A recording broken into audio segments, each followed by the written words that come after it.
گرامی، آج ہم اور مدینہ مسجد میں سے حضرت صوفی سردار مامون علیہ الرحمۃ کی تقریر میں شرکت کی سعادتیں حاصل کر رہے ہیں۔ اللہ رب العزت کی بارگاہ میں دعا ہے کہ مولا عظیم اس محفل پاک کو اپنی بارگاہ میں قبول فرمائے اور حضرت کے فیضان سے ہم سبھی کو مالا مال فرمائے۔ ابھی مجھ سے بیشتر آپ نے مجاہد سنیت حضرت حافظ شاکر صاحب سے سماعت کیا حضرت کی سوانح حیات کو، مختصر مگر جامع۔ اللہ کا ولی وہی ہوتا ہے جسے دیکھنے سے اللہ یاد آ جائے، اللہ کا ولی وہ ہوتا ہے جس کے چلنے سے خدا یاد آ جائے، جس کے بیٹھنے سے خدا یاد آ جائے، وہی اللہ حقیقت میں ولی اور محبوب بنتا ہوا کرتا ہے۔ آپ حضرات نے تو ان کی زیارت کی ہوگی، انہیں دیکھا ہوگا، اور آپ حضرات نے ان سے بحث لیا ہوگا۔ جو بزرگ حضرات تشریف رکھتے ہیں انہوں نے بخوبی انہیں دیکھا ہوگا، ان کا اٹھنا بھی دیکھا ہوگا، بیٹھنا بھی دیکھا ہوگا، چلنا بھی دیکھا ہوگا، ان کی عبادتوں کو بھی انہوں نے دیکھا ہوگا، ذکر و اذکار کو بھی انہوں نے دیکھا ہوگا۔ حضرات گرامی، اللہ رب العزت کا بڑا احسان عظیم ہے کہ پروردگار عالم نے ہمیں اور آپ کو اپنے محبوب صلی اللہ علیہ وسلم کا سچا غلام اور امتی بنا کے پیدا فرمایا۔ حضرات، ہم بڑے خوش نصیب ہیں، ہمارے خوش نصیبی کا کوئی جواب نہیں ہے۔ ہم اپنے مقدر پہ جتنا ناز کریں اتنا کم ہے۔ وجہ یہ ہے کہ ہم اس محبوب کے امتی ہیں جو مختار معارف ہے، ہم اللہ کے حبیب کے امتی ہیں، اور اس امت میں پیدا ہونے کے لیے آرزوئیں انبیاء کرام کرتے رہے، تمنائیں کرتے رہے، دعائیں مانگتے رہے، مگر ہم بغیر مانگے، بغیر کسی دعا کے مانگے ہم اللہ کے محبوب کے امتی ہیں۔ یہ کتنی بڑی خوش نصیبی ہمارے اور آپ کے لیے ہے۔ اللہ رب العزت نے پھر ہمیں اپنا محبوب بھی عطا فرمایا۔ محبوب کے ساتھ ساتھ اللہ نے اپنے محبوب بندوں کی چوکھٹ بھی ہمیں عطا فرما دی۔ ہم کتنے خوش نصیب ہیں، ہم اس اللہ کے محبوب کے امتی ہیں، اور اس محبوب نبی کے غلاموں کے ہم غلام ہیں کہ اگر ان کی چوکھٹ پہ جاؤ، دعائیں مانگو تو اللہ ہماری دعائیں قبول فرما لے۔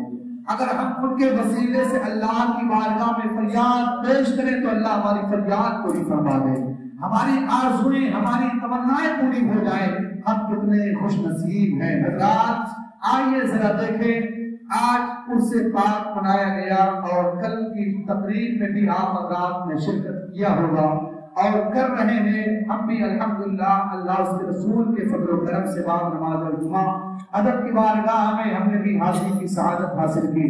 لوگ آ رہے ہیں، جا رہے ہیں، دعائیں مانگ رہے ہیں اللہ کے ولی کی بارگاہ میں حاضر ہو کر۔ بلا شبہ علماء کرام نے بتایا کہ وہ ایک مجذوب ولی تھے، اللہ کے محبوب بندے تھے۔ آج آپ اللہ کے ولی کی بارگاہ میں جب حاضری دیتے ہیں، ایک انکار کرنے والا عظمت اولیاء کا منکر وہ کہتا ہے ان اولیاء کی قبروں پہ جانے سے تمہیں کیا ملے گا، ان اولیاء کی قبروں میں پہنچ کر تم کیا حاصل کر سکتے ہو، یہ تو قبریں اب مٹی کا ڈھیر بن چکی ہیں، اب یہ تو معاذ اللہ مر کر مٹی میں مل گئے ہیں، اب ان کے یہاں جانے سے کوئی فائدہ نہیں ہے۔ اس طریقے سے لوگ ذہن و فکر دیتے ہیں۔ مگر اے قوم کے مسلمانوں، اے قلم نوری شریف کے زندہ دل مسلمانوں، سنو، اگر تمہیں اس طریقے کا کوئی عقیدہ دے تو اس کا عقیدہ اس کے منہ پہ مار دینا، اس کے عقیدے کو اپنی جوتیوں کے ٹھوکر سے اڑا دینا اور اسے پیغام دینا، سنو ہمارا قرآن کیا کہتا ہے۔ حضرات، آؤ میں آپ کو عالم تصورات میں فلسطین کی سرزمین پر لے کر کے چلو۔ فلسطین کی سرزمین کون سی سرزمین ہے؟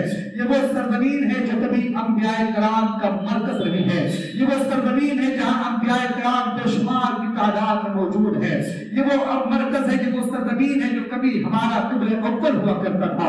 فلسطین کی سرزمین وہ سرزمین ہے حضرات گرامی کی جہاں بے شمار انبیاء کرام آج بھی اپنے قبروں میں آرام فرما ہے۔ حضرات، یہ اس زمانے کی بات ہے کہ جب اس زمانے میں حضرت زکریا علیہ السلام کا دورہ تھا، اس سرزمین کی میں بات کر رہا ہوں۔